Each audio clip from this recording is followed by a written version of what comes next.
Unit 3, Day 1. So if you're watching the video, be on Unit 3, Day 1. Alright, so Unit 3, Day 1, Unit 3, we're kind of doing an introduction to proofs. So a main thing about proofs is how the statements and things are structured. Alright, so first of all, basic is a conjecture. It's something that is an unproven statement, that's something that we just observe, right? So a conjecture could be something like, it's raining, so it's cloudy outside, right? Or, I don't know. There's a lot of boys in honors class, so boys must be smarter than girls. Okay? So a conjecture is just something that could be, and I disagree with that. See, conjectures have counterexamples. All right. So, anyways, but a conjecture is just something that we observe around us, so we can make a bold statement about it. All right? Conjectures are not always proven because it says it's an unproven statement. Okay? So this example they give us right now is all prime numbers are odd. That's a conjecture. You see a lot of prime numbers, you see a pattern. Hey, they're mostly odd. But are all prime numbers odd? Okay? No, because we have a counterexample. Now, a counterexample is something that kind of contradicts what a conjecture says. Okay? So this statement actually has a counterexample. What number is a prime number that is not odd? 2. Is it the only counterexample? Yes. Yes. Okay? So 2 is a prime number that is not odd. Okay? So that a counterexample is something that contradicts a conjecture. Right? So like that when I said that boys must be smarter than girls. Lots of counterexamples looking around this room. All right. All right. Including this one. All right. So conjectures can totally be wrong because it says unproven. Right? So another one would be like, boys are always taller than girls.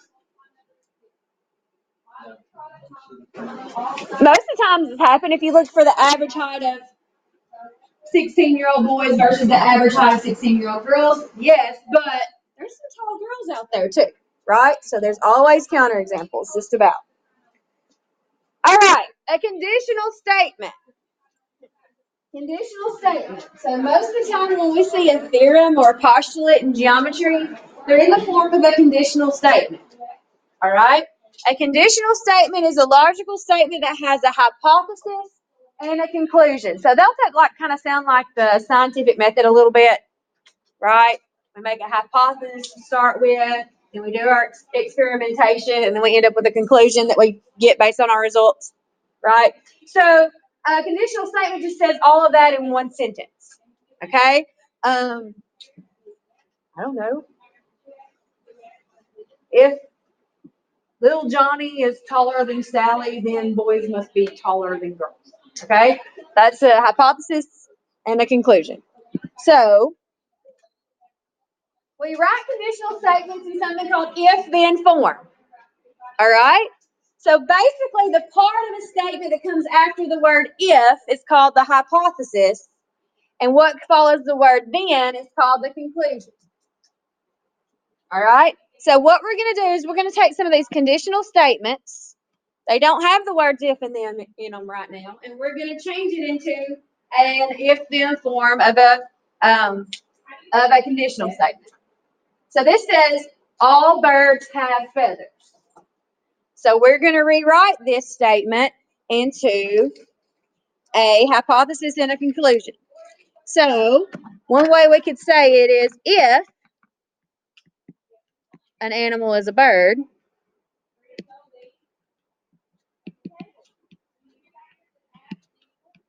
comma, then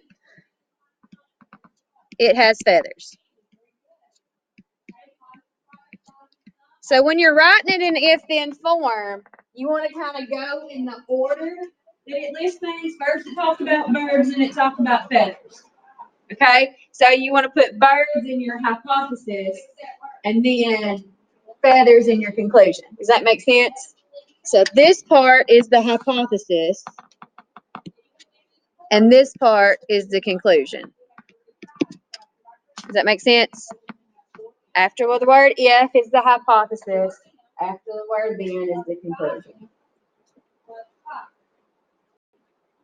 And I would prefer to write in red, so I'm going to take this opportunity to change my pen color. All right. So there's an example of if-then form. Here's another one. Two angles that make a linear pair are supplementary. How do you think I can write this as a hypothesis and conclusion? If two angles make a linear pair, then they're supplementary. Very good. If two angles make a linear pair, comma, then they are supplementary. So that's what I'm going to write. Very good. If two angles form a linear pair, then they are supplementary. Excuse my handwriting. I'm still trying to get used to this new computer and pen. So you see how we just took that regular statement and made it into a hypothesis and conclusion? Okay, that's called writing it in if-then form. We literally need to see the words if, and then, and then separate the hypothesis and conclusion. So what part's the hypothesis? Two angles form a linear pair. What's the conclusion? They are supplementary. Very good. Very good. All right. Next, we're going to learn about a converse. The converse to a statement is when you swap the hypothesis and the conclusion. Which that work? Okay, so this last one we just did, if two angles form a linear pair, then they are supplementary. The converse of that statement would say, if two angles are supplementary, then they form a linear pair. So you swap the order. So a converse swaps the order. That's what converse means. Okay, so you might have heard of a converse statement in English class before, possibly. All right, if your teacher is really up on grammar, you probably have. Then that's what a converse does. It swaps the hypothesis and the conclusion. Okay, just swaps the order. So here we have an if-then statement. If two angles are complementary, then their sum is 90 degrees. So we're going to rewrite it as a converse. So what does it mean if we're going to write a converse? Swap the hypothesis and the conclusion. So the original hypothesis is what? Two angles are complementary. The original conclusion is their sum is 90 degrees, right? So we swap the order and make the conclusion the hypothesis and the hypothesis the conclusion, right? So our converse statement will say, if two angles sum is 90 degrees, now we still got to make it a complete sentence, right? We're going to have a subject and a verb, right? If two angles sum is 90 degrees, then what's our new conclusion going to be? Yes, then they are complementary. 5w squared minus 6w plus 1. What's the GCF? 1. You have 3 terms coming out of the table. We add equal and multiply. Okay, so a converse just swaps the order of the hypothesis and the conclusion. Okay, you still got to write a complete sentence. That's very important. English and math collide in geometry sometimes. All right. All right. I want y'all to try number 1. They give you a conjecture. You make it an if-then statement and then do the converse. So when you do the original if-then statement, you need to kind of talk about the things in order that they give it. Does that make sense? How do we find report term? So study and then pass the test. Does that make sense? So make an if-then statement and then write the converse of that statement, please. Check that out. What's that? W minus 1. How do we factor out the second group? -1 and with what? And this is one of those type, like, answers will vary. So yours might not be exactly worded like someone else, and that's okay. They should kind of say the same gist of the thing. W minus 1. 5 W minus 1. Very good. Very good. That's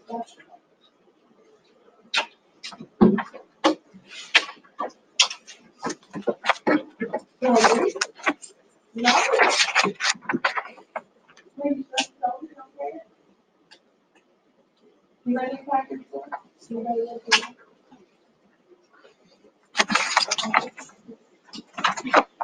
I'm gonna have you complete it. Hey, Joe, you know what? No. Right. Right. How are you?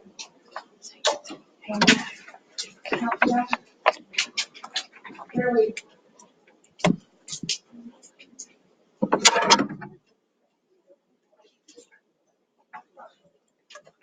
Okay, so somebody tell me what your original if-then sentence is. If you study, you will pass, then you will pass the test. Yes, if you study, then you will pass the test. That is most of the time accurate, right? All right, so a converse to that statement is, If you pass the test, then you study. right, or you can say, if you want to pass the test, then you should study, right? You can put some little extra words in there to make it make sense grammatically. If you want to pass the test. You don't have to change yours to match mine. Y'all are equally intelligent human beings. If you want, probably more so than me, if you want to pass the test, then you should study. Or you need to, or you whatever. I'm out of room. Okay? But something about passing the test and then studying for your converse. Does that make sense? Okay. The next one. Let's just do these together. Two lines are parallel when they have the same slope. So how do you think I can make an if-then form of this statement? If two lines are parallel, then Perfect. If two lines are parallel,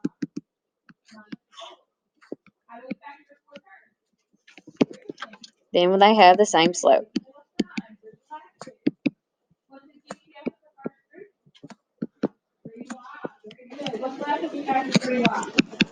Now, how could we write a converse to that statement?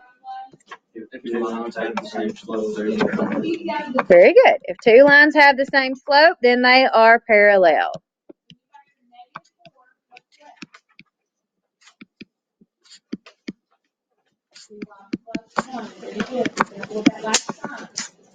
That sound good. Okay, so do we understand about a hypothesis and a conclusion and then a converse? Right? So, like, one of the famous ones is the Pythagorean theorem. That's a theorem that y'all know. Actually, y'all don't know the theorem. Y'all know the summary of the theorem. The summary of the theorem is a squared plus b squared equals c squared, right? The theorem actually says if you have a triangle such as the sum of the squares of the length of the legs equal the square of the hypotenuse, then you have a right triangle. The converse says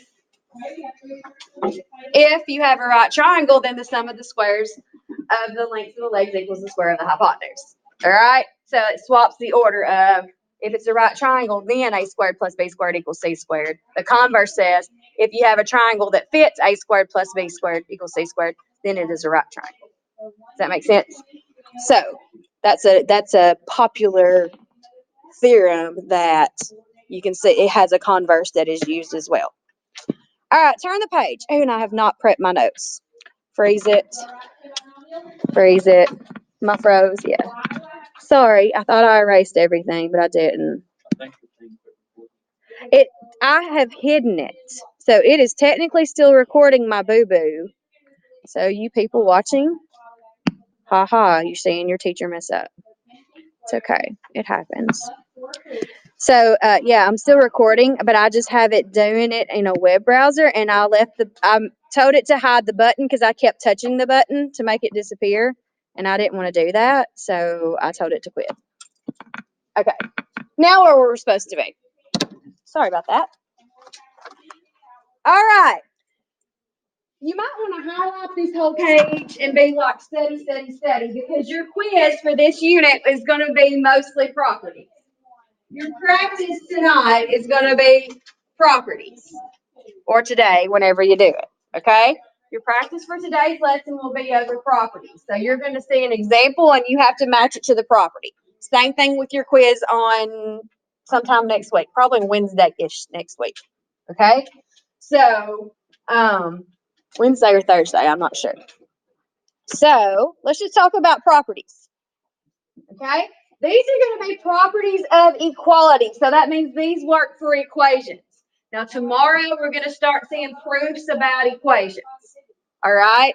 And basically the proofs about equations is basically the step you do from one thing to the next when you're solving an equation, okay? So that's basically how we use the equalities, the properties of equalities for equations. So an addition property says if A equals B, then A plus B equals, A plus C equals B plus C. So if A and B are equal, then I can add the same amount to both of them and it still be equal, right? If C is 2 and A is 5 and B is 5, if I add 2 to this side and add 2 to this side, it's still balanced, right? It still equals. So if I add the same amount to both sides and it stays the same value, then that is the addition property of equality. Subtraction works the same thing. If A and B are the same amount and I subtract the same amount from both sides, then we still have an equation. Okay? So if A and B are equal, I can subtract the same amount from both sides and they're still going to be equal. The left side's still going to equal the right side. Okay? Multiplication property, same thing. If A and B are two equal numbers or equal values, then A times C is going to equal B times C. Because C and C are going to be equal to each other. 4 times 2 equals 4 times 2, right? Okay. Division is the same thing, but it's dividing. So if A equals B, and I divide everything by C, then that's still going to be equal.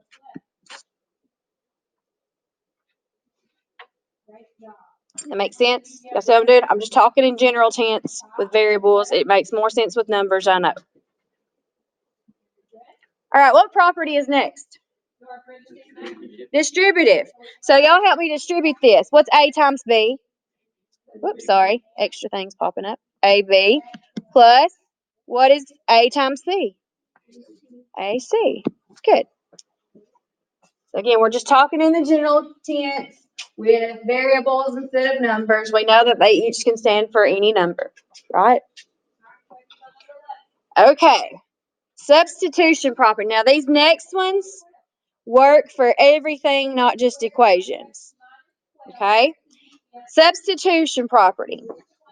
If something equals something else, so if A equals B, then we can replace A and B for any expression or equation. So A may be replaced by B. If two things are equal, the substitution property says that we can replace one thing for something else. Okay? All right. Reflexive property sounds exactly like it does. Reflexive means anything equals itself.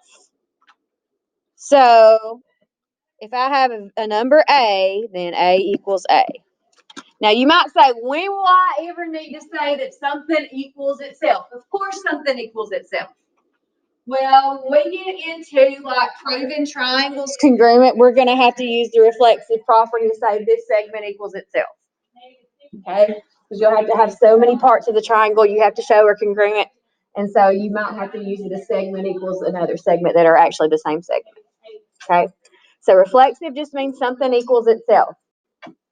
All right, so metric property is pretty cool. It just basically says that you can replace the order. So if A equals B, then you can swap it around and say B equals A. So that's kind of like X equals 2 is the same thing as 2 equals X, right? In an equation. If we get X equals 2 for the answer that, and we get 2 equals X for the equation, then that's the same thing, right? They're equivalent. Symmetric property says you can take either form. All right, transitive property is one of my favorites. Now, transitive property, you might want to put a note right here. You need 3 things. Transitive and 3 is how I remember it. Okay, the notes start with a check. So transitive property basically says, in layman's terms, if 2 things equal the same thing, then they equal each other. Okay? So I'm at a ball game. I've used this example before. You might have heard me say it before. If I'm at a ball game and I want to buy a candy bar, and they charge $1 for a candy bar, right? So I can pay for a dollar bill with a dollar bill and get my candy bar, right? Right? Okay. I don't have any dollar bills, but I have quarters. So I can pay for 4 quarters and I get my candy bar, right? Well, say I have a whole pocket full of dimes. I can play with 10 dimes and get my candy bar, right? Right? Or 20 nickels or 100 pennies and they're really not going to like me, right? But technically it works. It's the same value. So the transitive property basically says if 2 things equal the same thing, then they equal each other.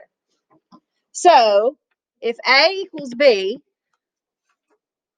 and B equals C, well, they're both equal to B, aren't they? So then A and C must be equal to each other. So if 4 quarters equals $1 and 10 dimes equals $1, then I can say that 4 quarters equals 10 dimes, right? Because they both equal $1, right?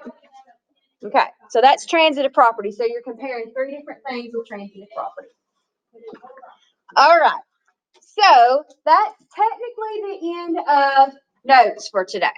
Okay, so we're going to flip over to your very last page in your packet. And I, of course, have left my answers on there. Give me a second. Teacher fail. Teacher fail.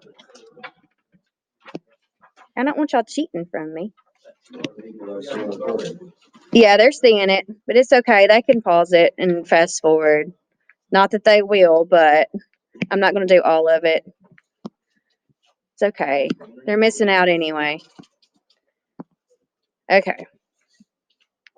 Excuse my, I don't have to post this one. I can just delete this video and start over. Because y'all are going to go and cheat. Okay, then I'll just stop. Well, they did. So I can just stop my recording now and go back. But anyway. Yeah, I can do it again. I can record 5th block and post that one. No big deal. So this is matching, right? Are y'all on this back page? It looks like this. Okay. Now notice there's 16 problems, I believe, right? But I think there's only 9 choices. That means some of these are going to be repeated. Y'all see that? Y'all see that? They're going to be repeated. So that means you got to be good at it. I'm trying to find my example. I don't have my page, I don't reckon. Got it somewhere. All right, so y'all can just trust that I'm right. All right. Which property, and you can have your notes out, because y'all might, if you want to, you can rip them apart. I don't care. If K equals 3, then 3 equals K. Which property says that you can swap the order? Symmetric. So that one is H. Now don't cross them out because I might need to use H again. Okay? Y'all see what I'm doing here? Okay, number 2 says if 2x equals 14, then x equals 7. So they actually solved this, didn't they? How did they solve this for X? What did they do next? Divided by They divided both sides by 2. So which property says you can divide both sides by the same thing? Division property. You see what I'm doing here? You see what I'm doing here? Okay. Number 3, which property says something equals itself? Reflexive. Y'all see what I'm doing here? Do you see? All right, so number 4, they started out negative 5x minus 1 equals negative 11, and then they got to negative 5x equals negative 10. What did they go from this equation to this equation? What did they do to both sides? They added 1. So what property says that? Addition property. Okay. So your practice for today is to finish that side of your handout. Okay? If you owe me a test, I need you to clean off your desk. So you're going to do it right now.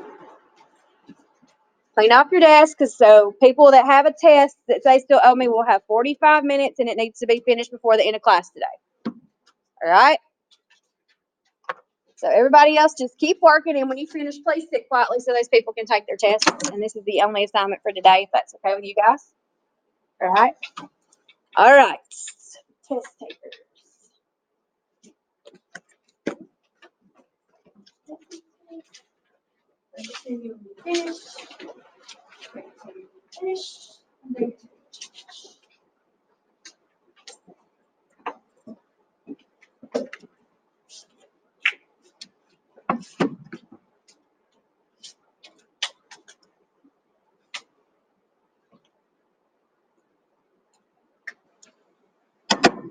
And that is the end of notes for today. Have a good day. Stop my recording.